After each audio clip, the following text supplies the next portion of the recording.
Ladies and gentlemen of the jury, on behalf of the city of Alexandria, the officers of the court, the Commonwealth Attorney, the Alexandria Police Department, and the defendant, I thank you for agreeing to take away from your own sordid lives to participate in this trial today. Perhaps even more fundamental to the concept of freedom and liberty than the franchise right is this uniquely democratic process of a trial by jury of our peers that has evolved since medieval times into a cherished right. It is that point of connection in our democratic government where we have not just an opportunity to decide our future and its governing laws, but also to directly affect one another in near relation of time and space. At the end of this trial, we will all be intimately affected. There will be a judgment handed down based upon your informed vote. The judge will read your decree, and a defendant will receive a sentence or an acquittal. It does not get any more personal than that. Today, the Commonwealth Attorney, acting for the city of Alexandria, will present to you some undisputable facts and attempt to persuade you that it is those facts and those facts alone that have already made the decision in this case. As Officer Lemley, the arresting officer, stated in his testimony in the lower court, to the defendant based upon the facts that he saw, you were guilty, and I did not even have to give you a Miranda warning. And that misstatement in a relatively empty courtroom where no one could hear justice scream is where this case of the Commonwealth Attorney begins to fall apart. Because in a presumption of innocence that all Americans enjoy, every American, regardless of race, gender, creed, color, political affiliation, or any other discriminator, is entitled to his or her civil rights and a right to due process before being deprived of any of those rights. Today, the Commonwealth Attorney is going to sound a lot like one of those deplorables that we have heard so much about in our newspapers and on our televisions and on our electronic devices and on our radios and television sets.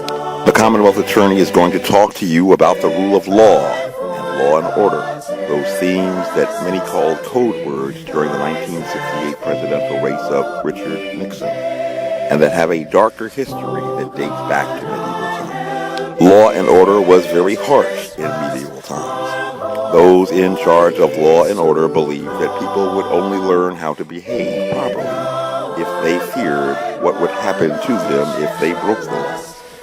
Even the smallest offenses had serious punishments.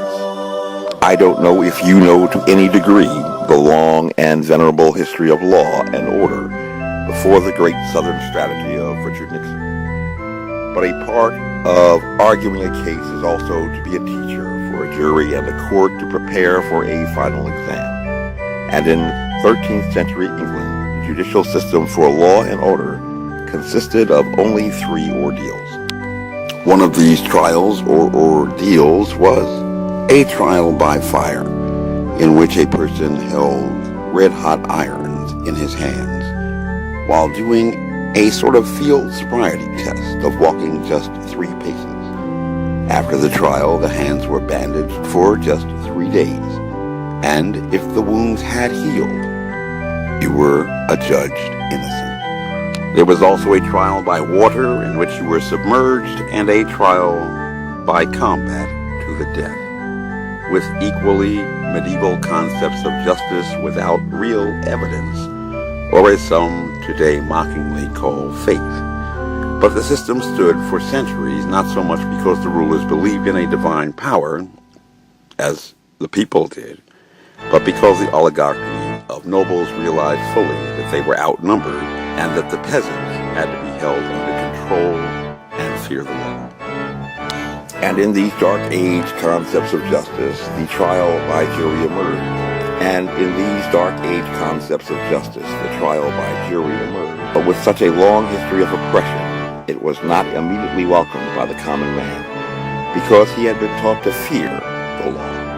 And he feared more than that his own neighbors, who might exact a revenge against him just for being different, even worse than the old ordeals of fire, water, and combat. Now, somewhere along the way, we became enlightened from superstition and added to those stone tablets of thou shalt not law an idea that a conviction had to be supported by evidence.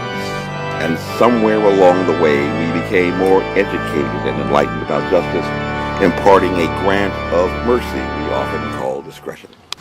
The necessity defense, which the defendant will argue today, arose from one of those instances in history of jurisprudence where to execute the letter of the law would create an even greater injustice, and in a series of old English law cases that law students call the shipping cases. In these cases, sea captains and their crews acted as agents to wealthy merchants to acquire cargo from all around the world.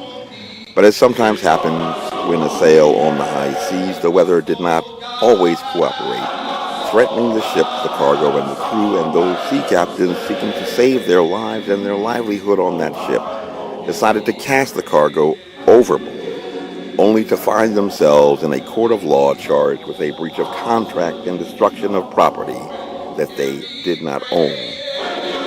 So prudent judges, choosing the interest of right to life over a right to property, subordinated the property interest in cargo owned by the wealthy merchants and granted mercy to less wealthy sea captains and their crew.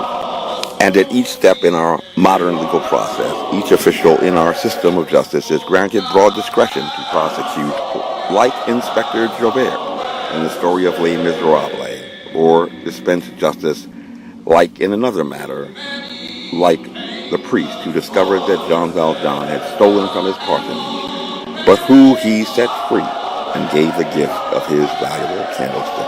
In the present case before you today, the manager of the Alexandria Women's Health Care Facility chose to exercise her discretion and announced to the defendant as soon as he entered the foyer of the Landmark Towers condominium that the police had already been called.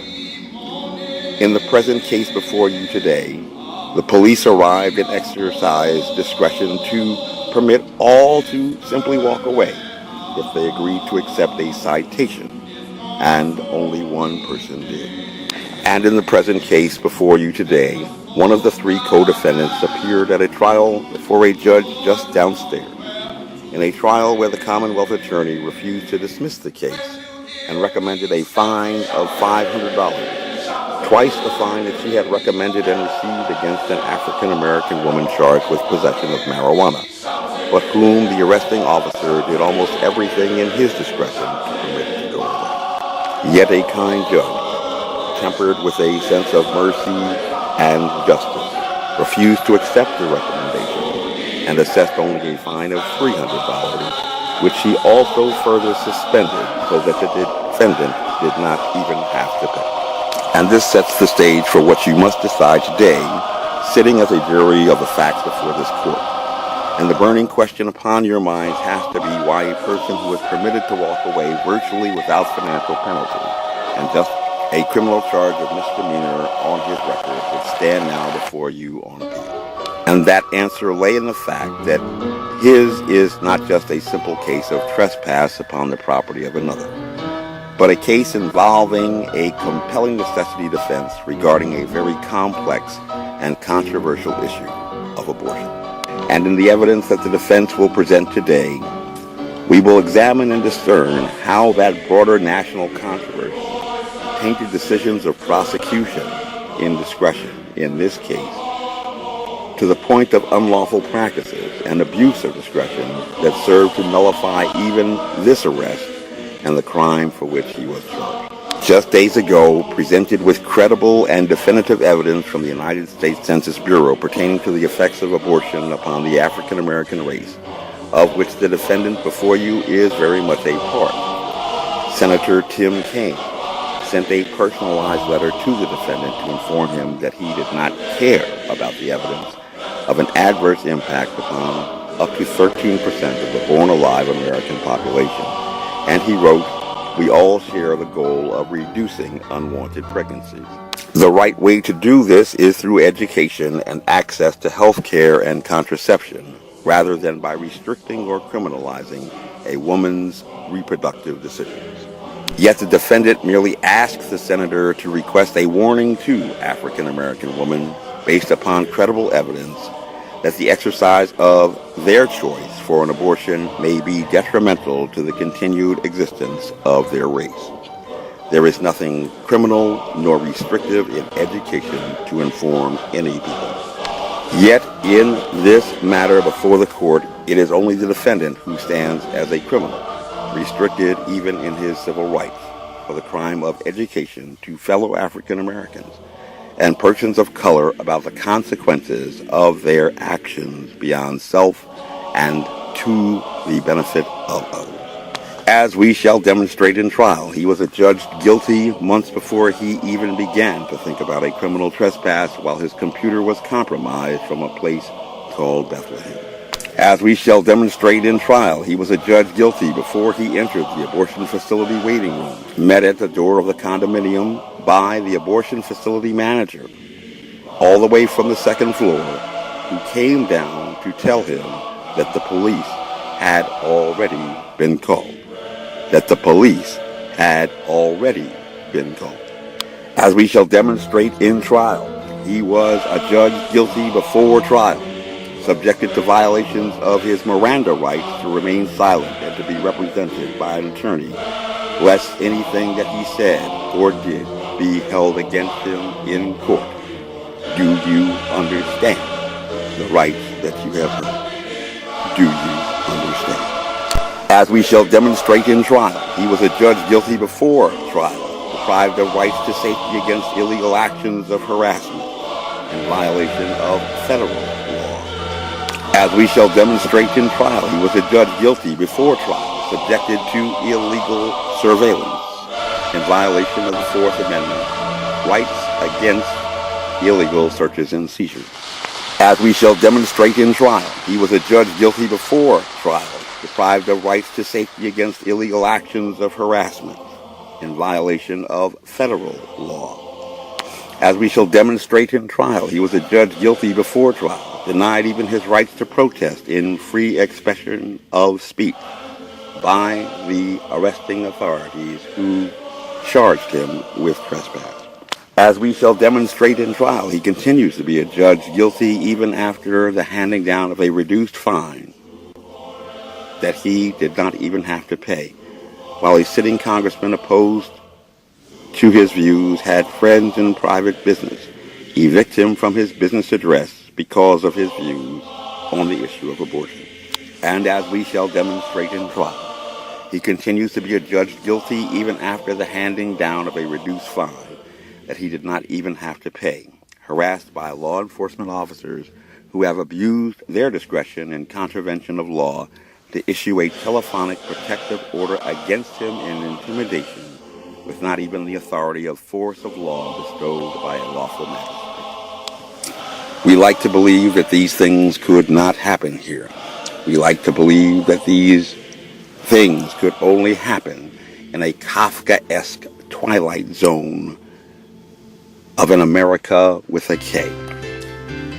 But as the philosopher Plato once said, strange times are these in which we live, when old and young are taught falsehoods in school, and the person that dares to tell the truth is called at once a lunatic and a fool. Yet, as the proverbial Chinese curse also says, may you live in interesting times.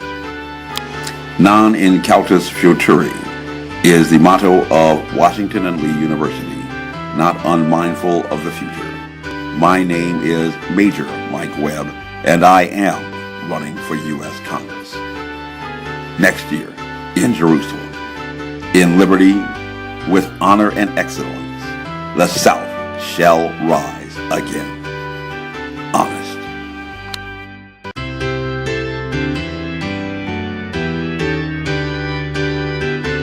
This advertisement was authorized by Mike Webb.